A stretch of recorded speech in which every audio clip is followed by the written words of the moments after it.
populate the first rows because we don't want to be uh, given the impression that the presentation is given to an empty auditorium because you see this is recorded and broadcasted, so he would like to show, yeah, he heard me and he listens.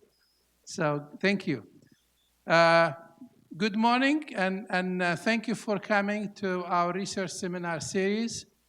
So I'd like to remind you that next week, we don't have a seminar because we have the FFA Leadership Development Event, so the LDE. So we will, and it's homecoming week too, so you have double whammy or so I think it's really looking forward for next week. So get ready and for the homecoming. So at the same time, hopefully also we can get hundreds of students will be here taking the LDE and try to connect with them and try to introduce them to PV and introduce them to the college, and maybe hopefully some of them will show up here and next year or the year after. So in that regard, we don't have a seminar for that for next week. However, we will be resuming our seminars the following week. So to give you a preview of that one, we will be talking about sweet potato breeding and genomics. So Dr. Gao will be talking to us about his breeding program.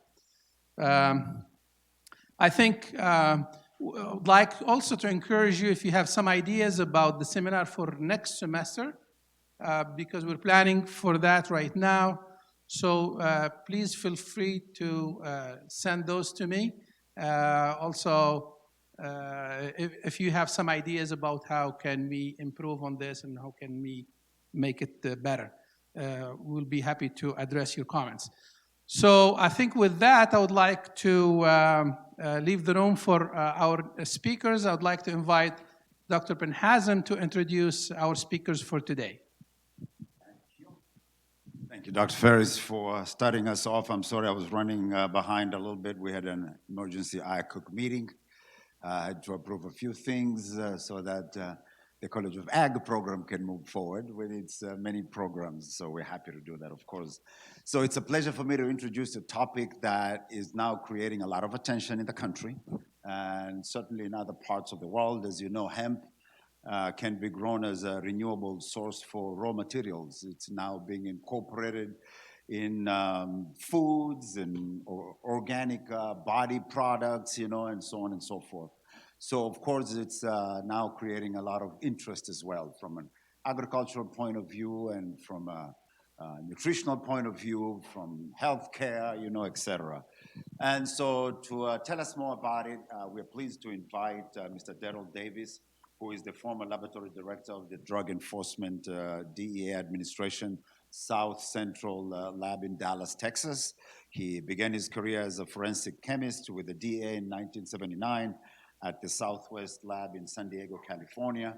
As a forensic chemist, Mr. Davis was responsible for analyzing seized evidence for the presence of controlled substances, right?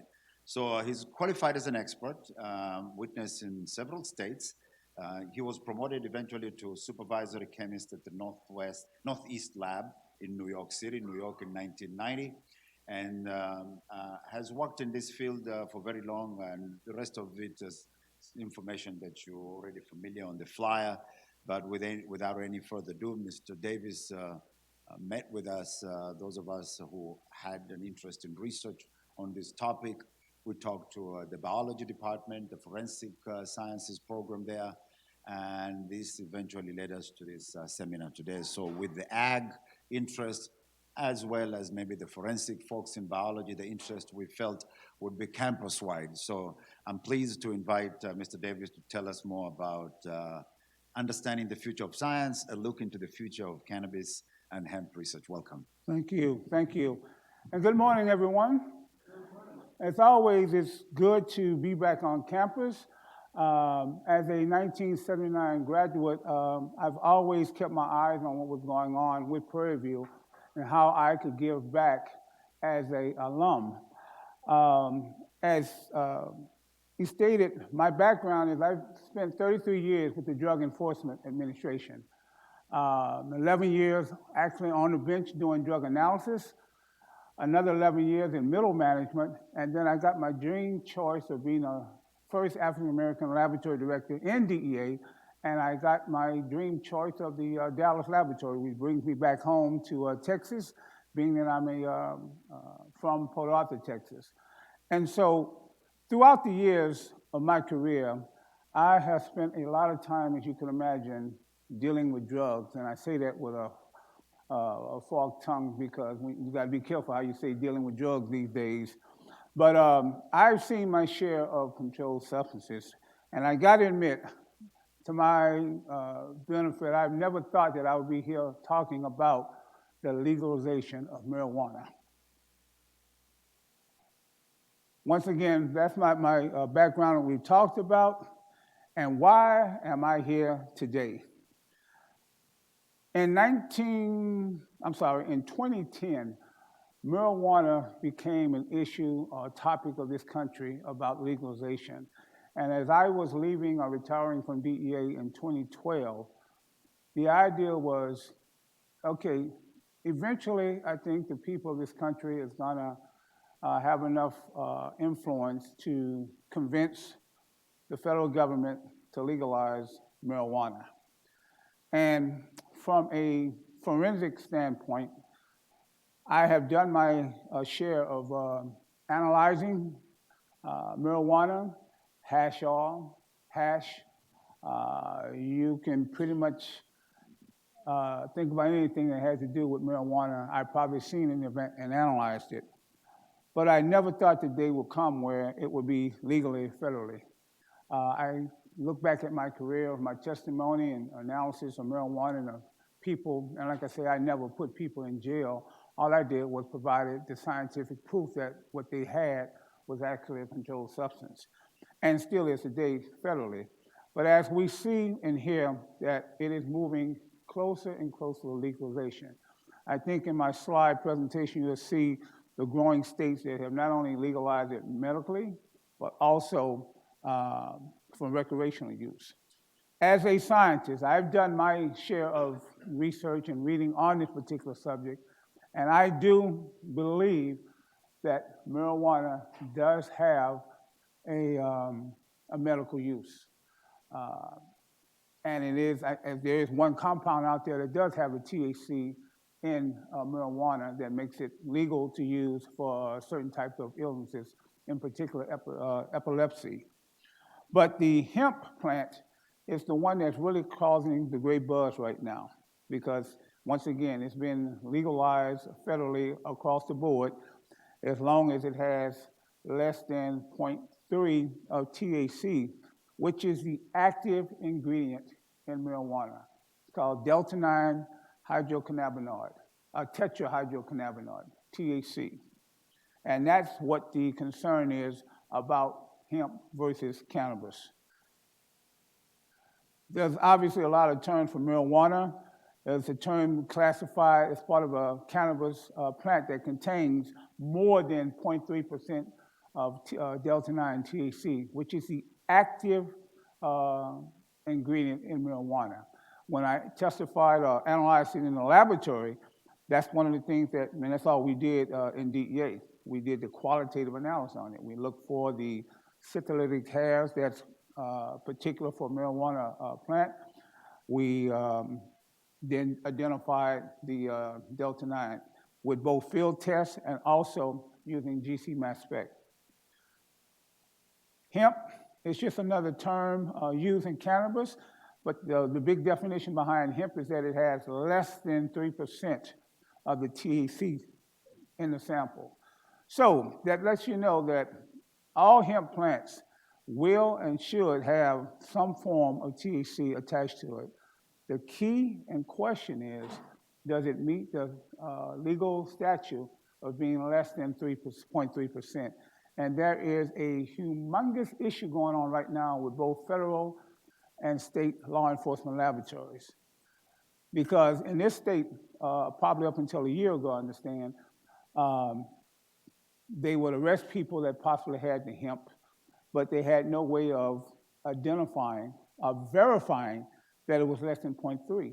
So DEA, along with some of the state and local labs here, the Houston Forensic Science Center, they are scrambling to come up with methods that would help them quantitate. Now we're into quantitative analysis. That's something that in the marijuana field and law enforcement laboratories, we never had to worry about. All we had to do was identify the THC. There is a laboratory on the University of Mississippi, Ole Miss campus, the National Institute of Drug Abuse.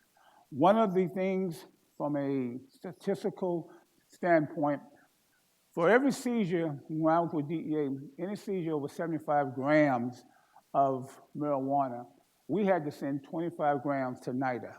And NIDA basically was the gatekeeper of the statistics of marijuana.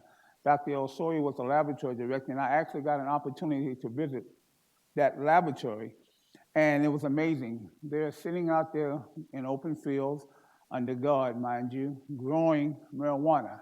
And they were growing different blends of marijuana. They were doing the research of it. And they were also doing what we call the DNA of marijuana. They can tell you from what part of the country, what part of the world that THC came from. They can tell you the potency of the marijuana plant that we could not do, or we did not do when I was a bench chemist. But once again, the local laboratories are scrambling now to develop that method to do that.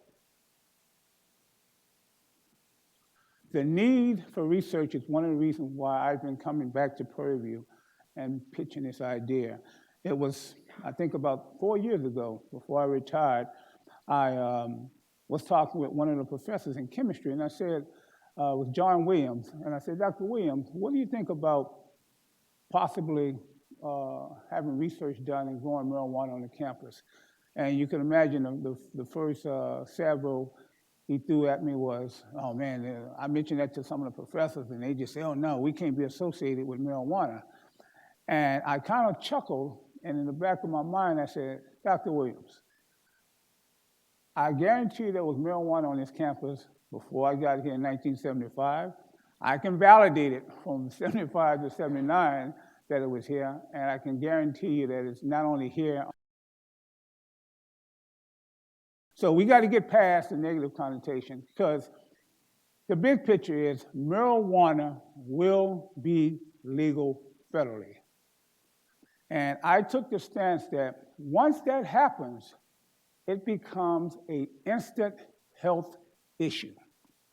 Because right now, as states are scrambling and to make it legal, both recreationally and also for medicinal, there's really no watchdog, no watch body to validate or to confirm what is being sold to consumers is accurate and correct. And you can just look at the news. You hear a lot of stuff going on with this vaping, the different synthetic cannabinoids that are being put out there, but nobody knows what effects those are having on the body. And I had an opportunity now, have a slide down the road here to show you. I went to a shop in Seattle where they're selling it. It's legal for recreational use. And I walked into the facility, and the first thing that caught me was, wow, I don't smell marijuana in here. They did a pretty good job with the air exchanges. But then I looked up, and I saw a bag of cannabis potato chips. And I'm like, you kidding me? Cannabis potato chips? How do you even rationalize that? How many chips does it take before you get a buzz? How do you know that you have THC, that they're not putting something else in there, and that it's less than that 0.3%? But what really got me interested is I have a very, very close person to me who has an issue with some chronic pain. And her healthcare facility stopped authorizing this one pain medication for her, but she heard about CBD. So she started taking the CBD. And guess what? The pain went away. It was controlled. And she took it for about 3-4 weeks. And then she goes into her doctor for regular routine analysis, draw blood. And to her surprise, it came back that she tested positive for marijuana. And I'm like, wait a minute, when did you start smoking marijuana? She said, no, this is CBD, all I've been taking. I said, well, wait a minute. Now, that's an issue. Because number one, there's three focus things that I looked at when I saw that. Number one, was the CBD oil you taking, did it meet the criteria? Did it have less than 0.3% THC? Number two, if it did, was this an cumulative effect? You know, if you take it, daily and up, the THC builds up and it's now at a detectable level. And number three, is it doing something in the body, metabolizing in the body, which provides that THC content? These are questions that the halls of Prairie View A&M University I would like to see tackled as part of research. This is something that is happening nationally. And Texas is one of the last states that is showing that just approved that hemp bill, but the next step is going to be for recreational. But there's a tremendous amount of research that's going to be required. And I think Prairie View needs to be at the forefront of that. My slide up here, some of the needs of research is the cannabis effects. Growing standards, I heard a conversation out there that someone was talking about they're growing the different blends and stuff. Manufacturing of the CBD products. How do you make sure that your hash oil that you or the CBD oil that you're using is removing all of the contaminants from the terpenes to some of the grow things that use, I don't know why I'm having a brain fart right now, but pesticides, very good, thanks, Dr. Seals, I appreciate that. But there's a lot of contaminants that normally that would happen in something that's grown in the ground that we need to take a look at to see, and then what effect does that have on the body? There are already standards out there, and I'm quite sure agriculture are aware of things that they have to look out for as things are grown out of the ground. Big issue that I would like to see Prairie View think about, having a regulatory laboratory on campus. Administration, because once this thing goes legal federally, and once again, it's going to be the responsibility of the United States government to regulate, make sure that they're out there protecting consumers. The Food and Drug Administration is not going to be able to handle that workload. This is our time, this is Prairie View's time to think about it. And it is a money revenue. You got to look at it as a business because you'll be able to provide a service. You're not getting into the law enforcement side of it. You're going to have an accredited laboratory, regulatory laboratory, staffed by certified scientists, have a training program for both undergraduate, graduate, and guess what, even secondary schools, because that's where you have to start this process of getting more kids, more of our underrepresented kids into the sciences. The illicit market. Right now, it's an illicit market out there now. It's going even more so once the government says that it's legal, because everybody now is going to be out there trying to sell it. And one of the things I want to bring apart, we have been great consumers. We never think about getting in on the entrepreneur side. And so students at Prairie View need to start thinking about the future. We always like to say, follow the money, okay? Look at what's happening out there right now. I was fairly young at the time. I remember back in the 50s when Prohibition came about. And some of us are old enough to remember how when that switch turned on, all the backyard booze that was being made and stuff made it to mainstream. But we never got a part of that. We let the Budweisers and the other companies take over that. This is an industry that we should take a look at from entrepreneurs. Now, don't get me wrong, and let me put this disclaimer out there now. 32 years working with the Drug Enforcement Administration kind of warps your mind. I had one job and one job only for 32 years. and that was to analyze substances for controlled substances. Okay? I've seen the effects both personally and from hearing other people talk about the ill effects of marijuana on the body. Okay, you have the argument, and I'm not here to start that discussion, but it's my personal opinion that it's something that I would hate to see this country go toward. But it's going to happen. And as a person that's been on the law enforcement side, I could never sell cannabis, CBD, or anything like that. But I do have knowledge on how to analyze it. And that analysis could be, once again, parlayed into still being a consumer advocate and making sure that the consumer is buying what they are paying for, but also as an education and training tool and getting the next generation into forensic science. So that's where my stand is on cannabis. It's going to happen whether I agree with it or not. But what I'm saying is I want to be on the side of providing a service and an income revenue, new income for this campus. At the end of this, I'll give you a short story of why I really and how I really came to think this way. The cannabis industry right now trends is shaping into a future pot. You have more consumers that will replace alcohol with marijuana. Cannabis education will become more prevalent. Traditional industry will expand into cannabis. Trust me, the tobacco industry probably already have land ready right now to drop the seeds in and start growing marijuana. Or they have them right now and they're freeze-drying it, waiting for it to become legal federally. Cannabis cultivation will become more technology-based. And Congress will have to consider ending marijuana prohibition. I think it's early as this morning or yesterday. I know there are several bills up there about legalizing marijuana. And I have a feeling it's going to sneak by because the country right now, mind is on two things right now. I don't have to say it, do I? Impeachment and the war over there in Turkey. So this is a time to unofficially put stuff through. And it's going to happen. It is going to happen. Who will address the needs and issues? And every piece, every bullet I have down there are people walking on this campus. Scientists, researchers, social psychologists, agriculture, engineers, and entrepreneurs. And people might ask the question, engineers, how can engineers get a part of this here? One of the things that we're going to want to do is grow marijuana.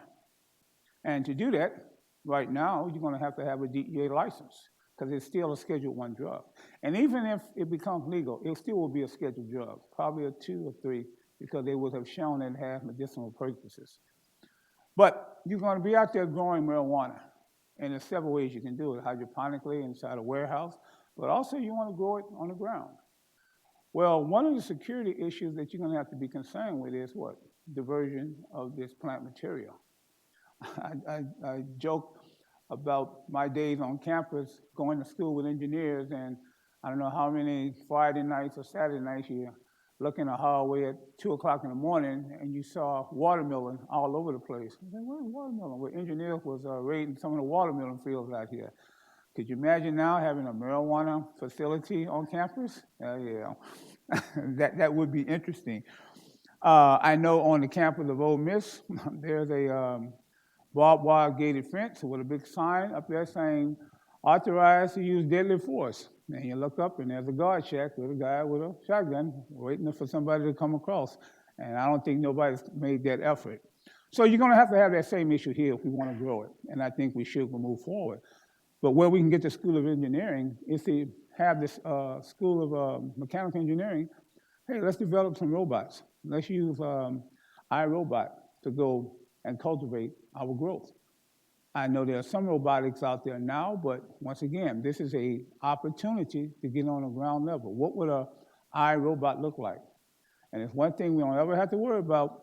You won't have to go back in the corner, back in the field and see a bunch of robots back there trying to light up their joint and stuff to smoke it. So that would add an extra security, but it also brings in another school at Prairie View to take a look at, and that would be the School of Engineering.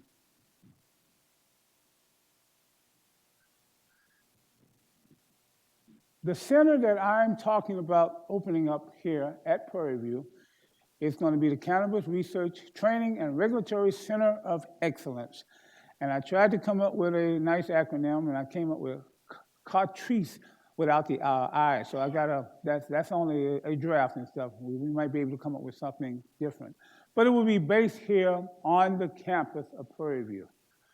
Prairie View being a land-grant institution, and agriculture is what? In your DNA. So it would be the most simplest thing to do to promote that type of growth and to be a part of research. Research has got to be number one. Number two will be the regulatory aspect of it. Number three is the entrepreneurship. You know, our students, including myself, we are taught to go to school, get a degree, and go find a good job. We don't ever think about, okay, what I've learned in my undergraduate and graduate, to take that and look at trying to start a business. And this cannabis industry, hemp industry, is wide open for that type of entrepreneurship to take place. But you gotta start thinking about it. You gotta start thinking about it. I tell professors all the time, I wish when I was coming up, I would have taken more finance courses, understand what the stock market is right now. And for those that are thinking about it, including myself, you need to start looking at some of those cannabis stock markets out there, because now's the time to get in on it, because it's gonna blow up. And just think, if we can get a center of excellence here on Prairie View, you could be a part of that growth with that stock market. This is what it's gonna look like, the scope of this project. First of all, is to receive the authority to grow and analyze marijuana products and to be an accredited regulatory laboratory. Accreditation is everything now. Ever since the O.J. Simpson trial, forensic sciences has been under the gun. You know, back when I started in '79 with DEA, I would analyze cocaine, go to court, and it was cocaine hydrochloride, 84% cut with sugar and lidocaine. And that was my testimony, pure and simple. Well, since the O.J. Simpson trial, we never did include the uncertainty, because any measurement has an uncertainty, plus or minus. And when we first started going down the road of accreditation, we thought it was the worst thing in the world, because we're DEA. You can't tell us. If we say it's 84, it's 84%. But then we got into the reality of it. And yes, it's 84% plus or minus. And that plus or minus, especially with methamphetamine cases, came into play because now we're talking about the sentencing guidelines. With methamphetamine, demethamphetamine, anything above 80% that's demethamphetamine, you get, it's automatically 20, 30 years. If it's less than 80%, then it's a lesser time. But if you're at that 80 or 81% mark, then you have to introduce that uncertainty. And that pushed us into a new arena where accreditation now is one of the best things that has happened to the field of forensics. So a regulatory laboratory is going to have to follow those same guidelines.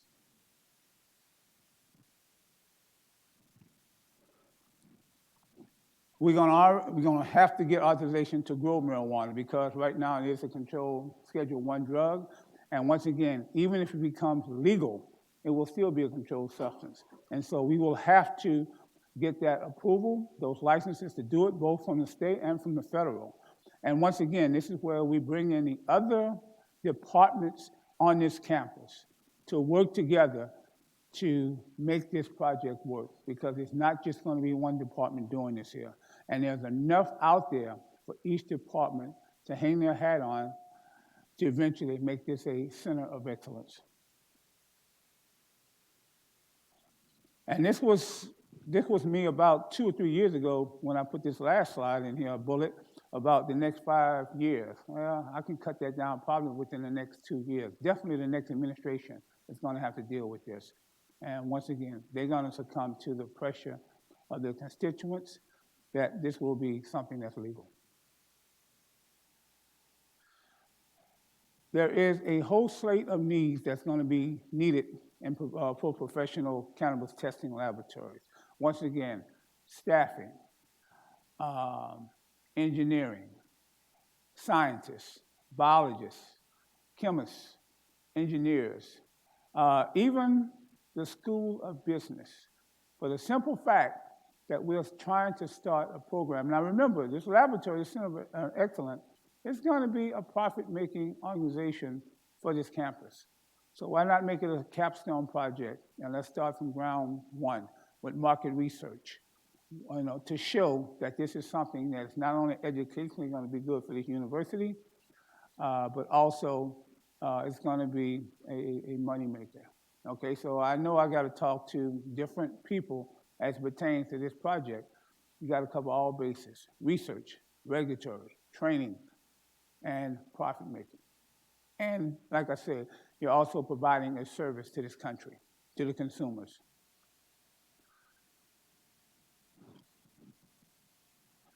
Part of that training in a regulatory laboratory, there's going to be a slew of things that's going to have to be identified when you're dealing with a plant material.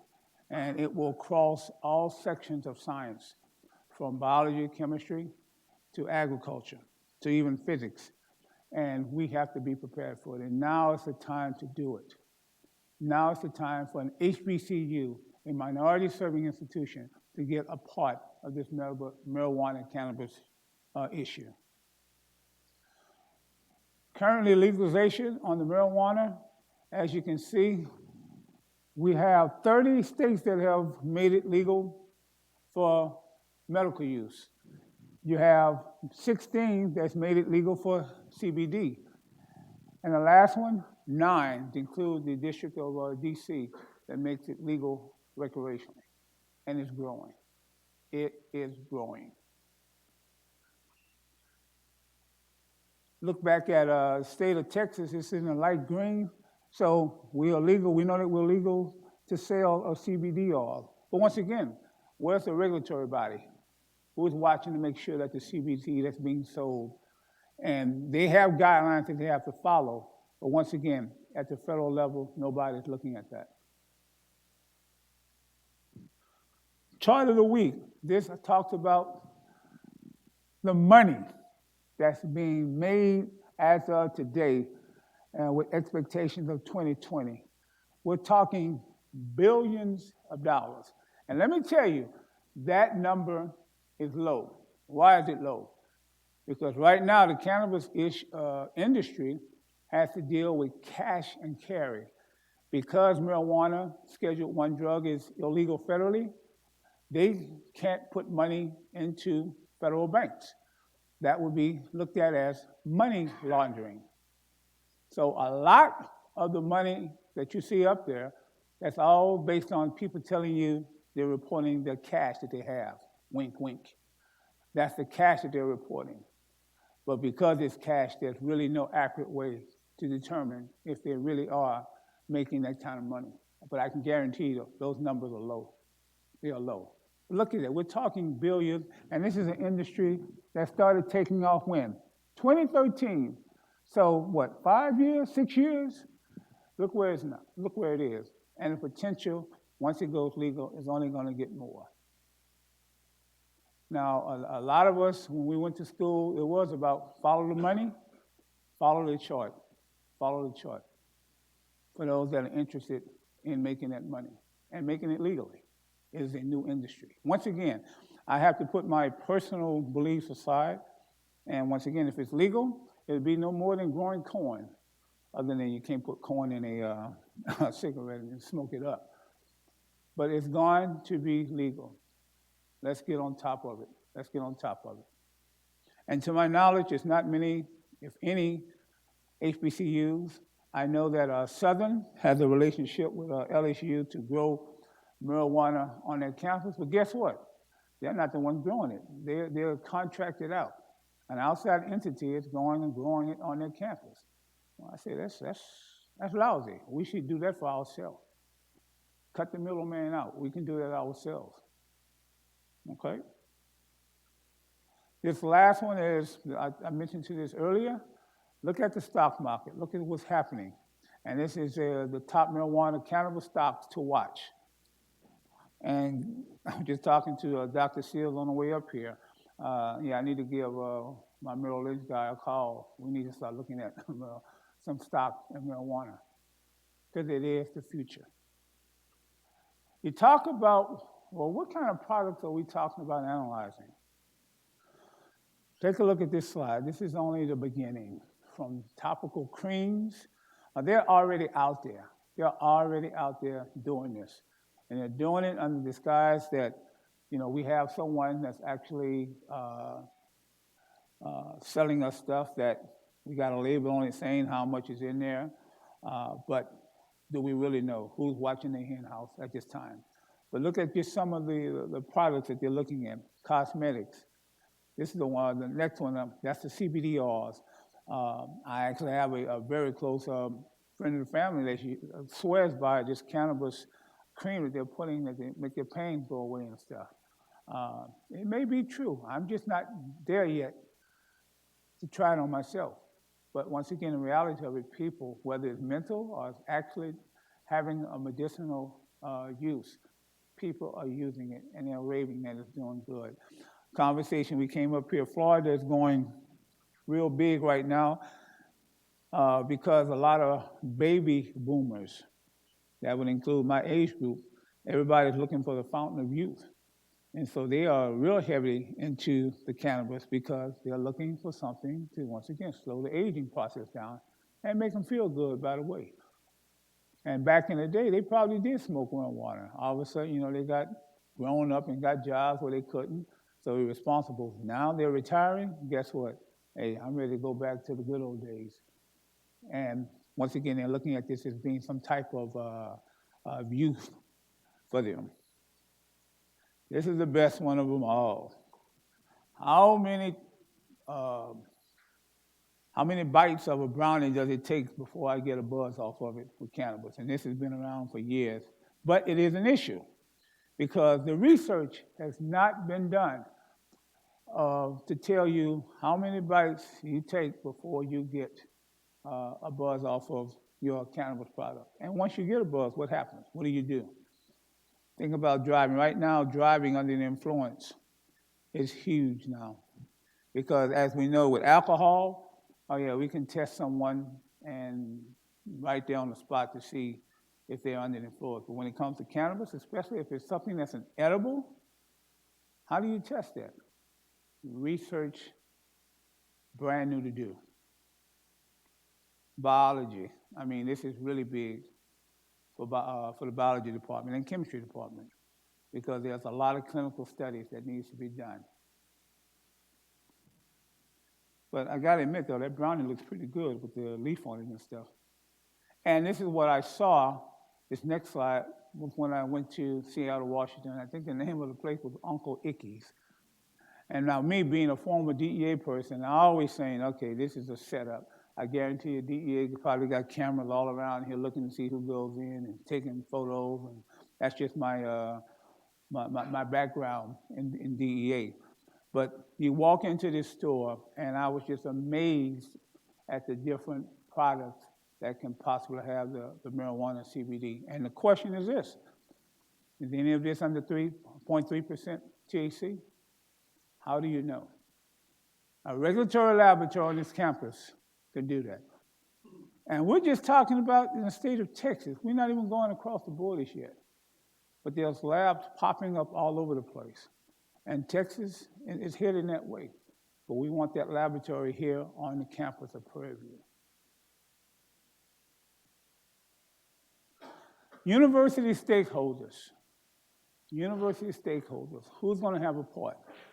The School of Arts and Sciences, biology, chemistry, forensics, biometric, botany.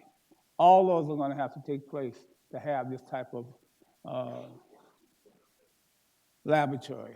And it will support the current and future forensic science program that I know is being worked on here at Prairie View. College of Agriculture and Human Services. It's like, how do you grow it? And going back to biology, it's going to be a health issue. How do we do the research? How do we start doing that research to help with this process? And I've already mentioned school or College of Engineering from an environmental standpoint and mechanical. Let's go on and create our robot. And the thing about what we do with the regulatory laboratory, it doesn't stay on the campus of Prairie View. Prairie View could be the template that other schools, to include HBCUs, that they can learn from this. I've been on the campus of Alcorn State University, Grambling. Those schools sit out just like Prairie View. We're out in the middle of nowhere. Nothing else better to do than that type of research. The inner city schools like Texas Southern, I think there's still an opportunity to work with them, Jackson State. The lab does not have to be on campus, but in this particular case, being out here in Prairie View, I think it would be fantastic for a laboratory to be out here. College of Juvenile Justice and Psychology, Criminal Justice, Forensic Psychology. Why does taking cannabis affect the brain like it does? How much of it does it take? People that are on it, how productive are they down the road? Can they get off of it? Should they get off of it?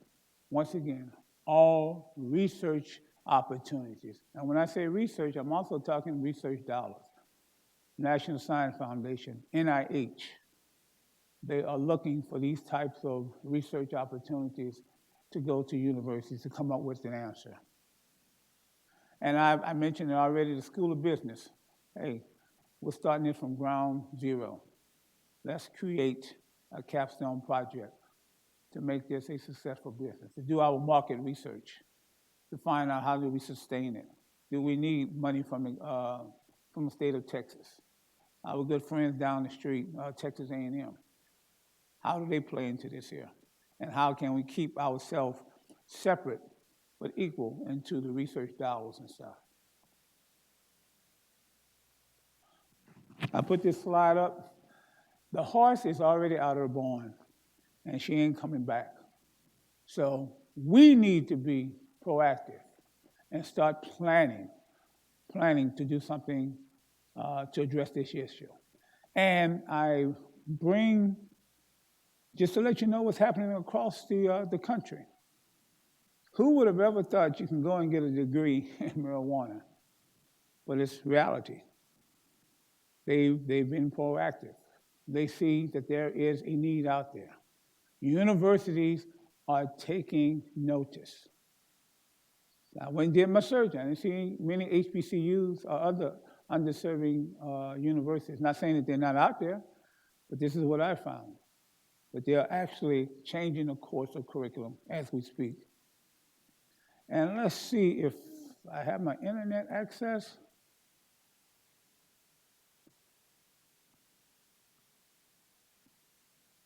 Oh, don't look like I have it. Oh, wait, maybe I do.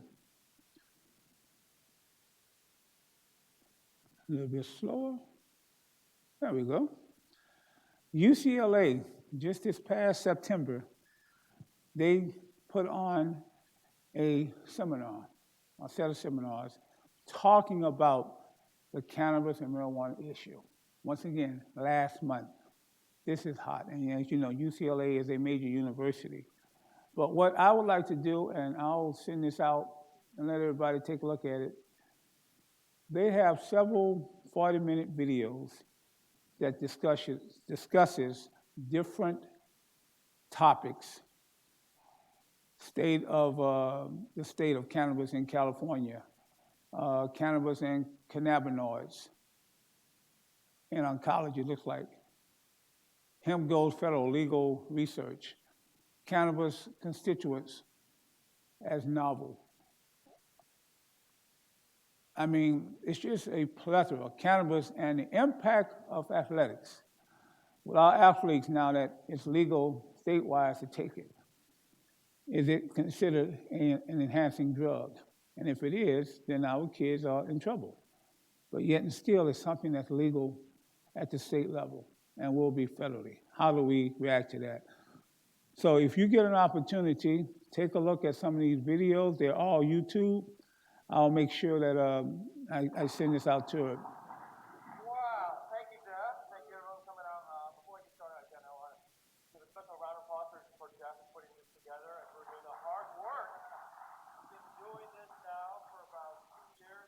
That's a 38-minute video, but it's out there. It's out there. The majority of universities are starting to see it. I can guarantee you, Ole Miss, I know Dr. Darrell L over the forensics program, he's doing a lot of research in that marijuana industry. Prairie View, we need to get on board. And this is not about Darrell Davis. It's about the future and how we can get involved with it. Like I said, these are winds of change. Things are happening right in front of us.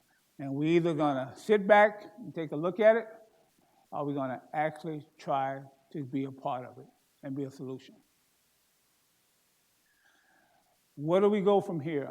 Well, I hope from this particular talk, and I will be talking with some of the department chairs here, I hope we go back and really sit down and say, first of all, is this something that we can do?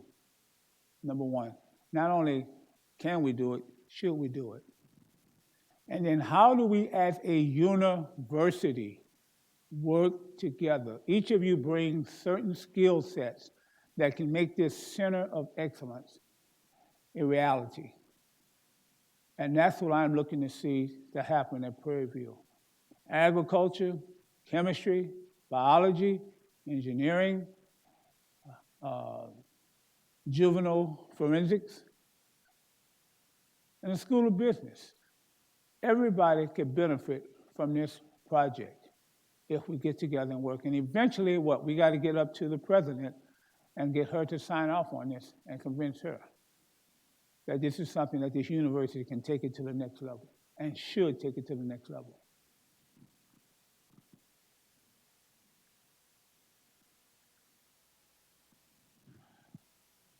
We are currently, CAPS Analytical Training Laboratory is working on a grant, a proposal. I want to introduce you to Dr. Brenda Seals. She's a retired superintendent of schools in Fredericksburg, Virginia, graduate of Texas Southern, so we try to keep it in the swag here. But we have been working and talking with Dr. Vaden in biology about a grant, and we call it the FIS. It's the Futuristic, Innovative, Scientific Thinkers Addressing the Impact of Cannabinoid Legislation on American Society. It is a National Science Foundation grant that's due on December 3rd, and it's going to involve this campus. We would like to have what you saw with UCLA. We want to have that type of seminar here and bring that and start this process. And in conjunction with that, I'm working with Dr. Vaden in biology to actually write grant proposals identifying some of those fundings out there that could bring a center like this to Prairie View. This is going to be a process, but it's a process that is quickly becoming an initiative that I would like to see here at Prairie View. We have different arms to FIST that we're looking at.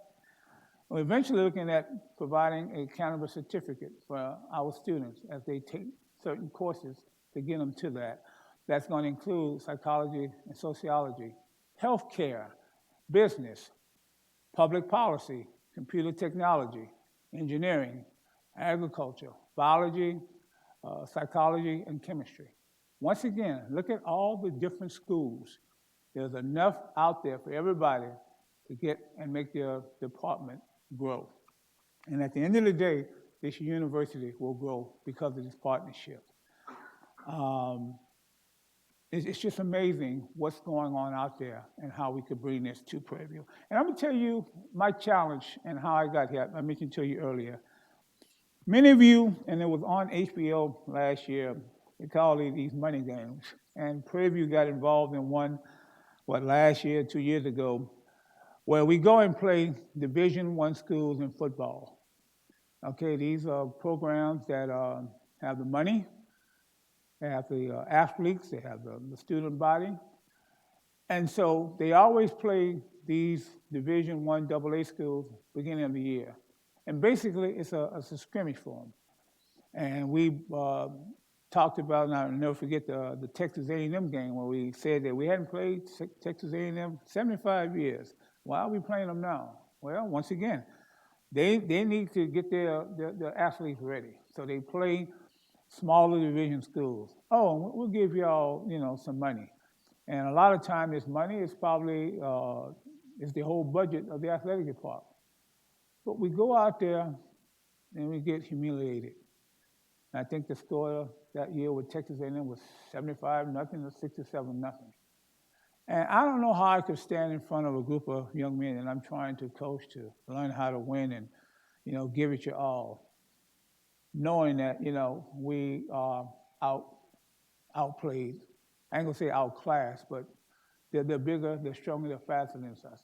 And to me, it's like a high school team going and playing Pee Wee. Well, y'all, we give y'all some money for your new uniforms, but we're gonna kick your butt down the road. And so I got into this argument with a cousin of mine that went to Grambling. And she was just, oh yeah, we out there recruiting. I said, you think somebody's coming to TCU to watch Grambling so they can decide they want to go to Grambling? No, I mean, that's ridiculous. And she turned to me, she said, well, you find a way to bring new money, more money into your school. This is where I'm standing here today. This was my idea and dream to say, this is a new industry, bringing new revenue into this school that we can stay within our lane, but yet and still, from a research standpoint, we are now going to get up into the upper echelon of other majority schools. This is why I'm here standing today, to give an opportunity based on my experience, my knowledge, and background to help Prairie View take it to the next level. The symposium will create a focus group, and we were talking about a weekend, and it'll be members from the school. We may even think about trying to host it here at Prairie View, but we will bring professionals from across this country into this symposium. And that focus group has developed a strategic plan and guide to develop of a Prairie View undergraduate interdisciplinary specialized certificate program in cannabis. And this is just one phase of what we're hoping to do. The next one will be also to talk about this regulatory laboratory.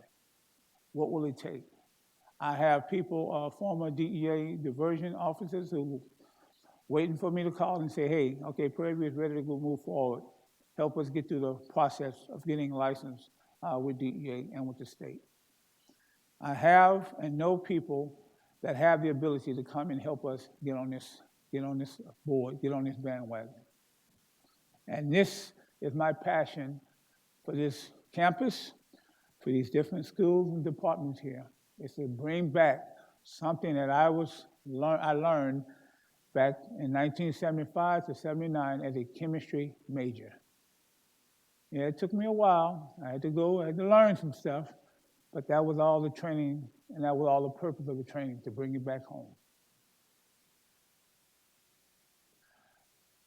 Does anybody, and I hope this is a dialogue, have any questions that you would like to talk about or ask about this project?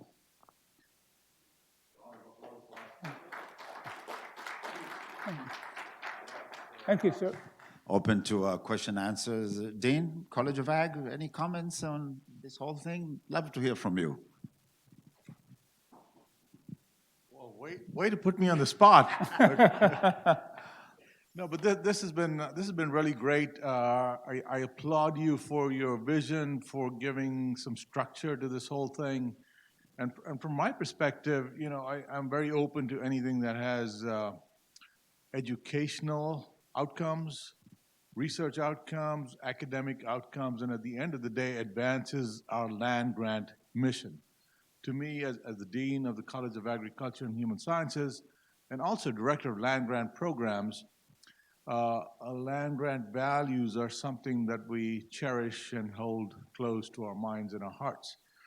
And so I think from my perspective, there's a lot of limited resource and underserved producers around the state. And I don't know so much about marijuana, but in terms of hemp, they have been asking me for several months now that we have to lead the way in terms of providing them with guidance in terms of best management practices. And to me, that is a very appropriate role. It's a request from our underserved producers, limited income households, So I think that is a niche that we can certainly provide. We've got a deep bench in terms of expertise on this campus. I like the fact that this involves so many colleges across the university. And so I believe the time has come to look at this.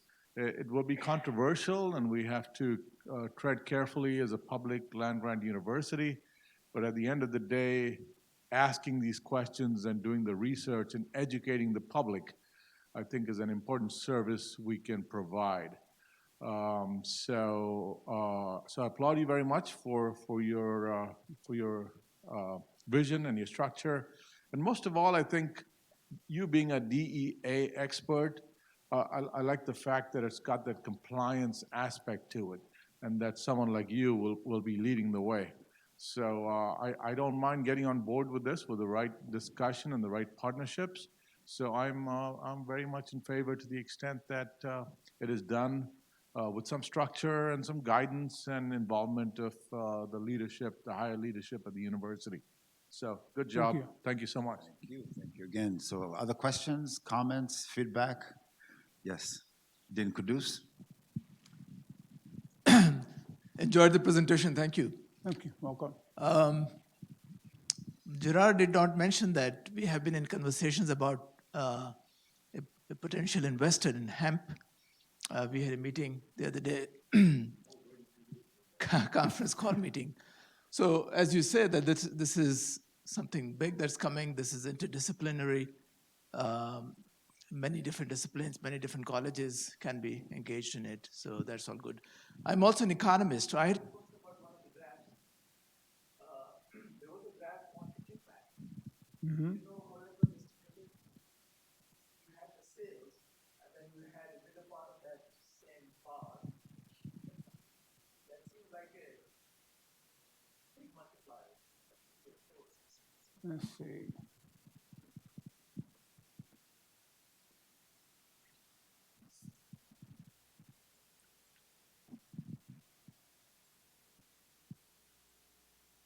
I didn't think we went that far back. You talking about this? Yes, that was a, matter of fact, I'll ask Dr. Seals. She actually pulled this particular stat up. But your question is, where did this information come from, or?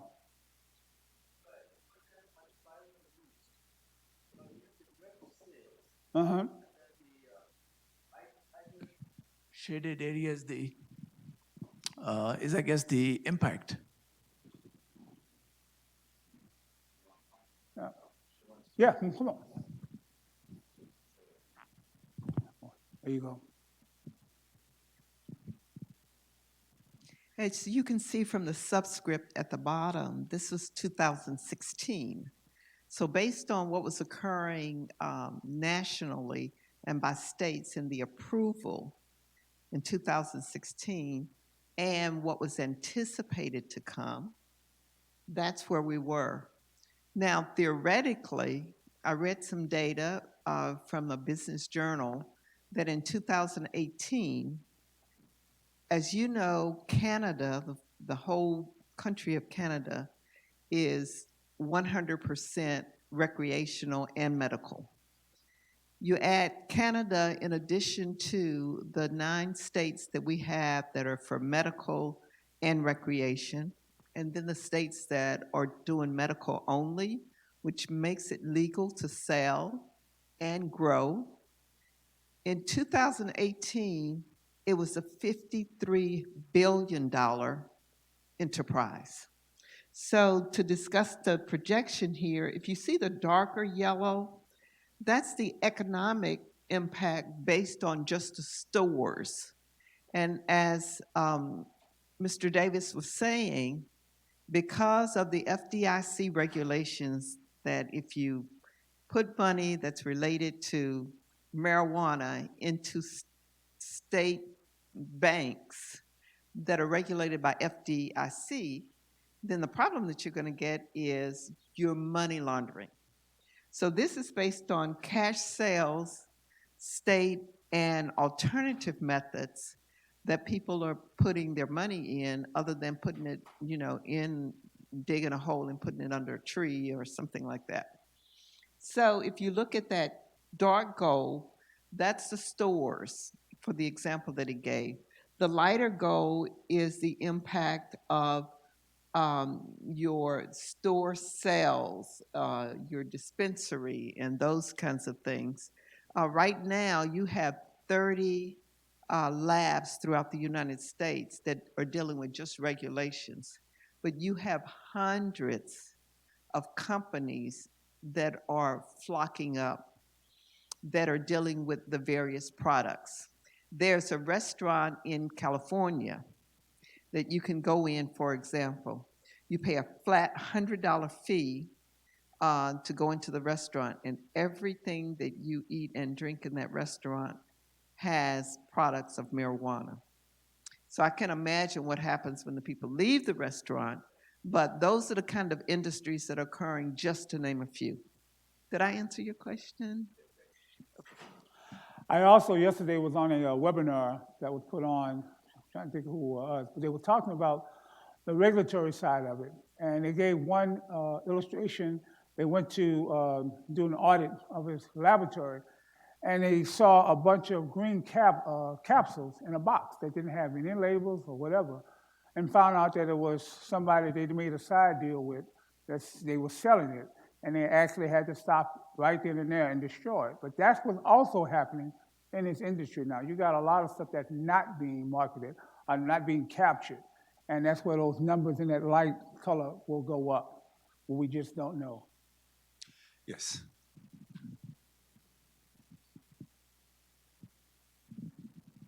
Yeah, other than US and Canada, how do you see the growth of this cannabis industry in other parts of the world, other countries? Well, I know, and everybody talks about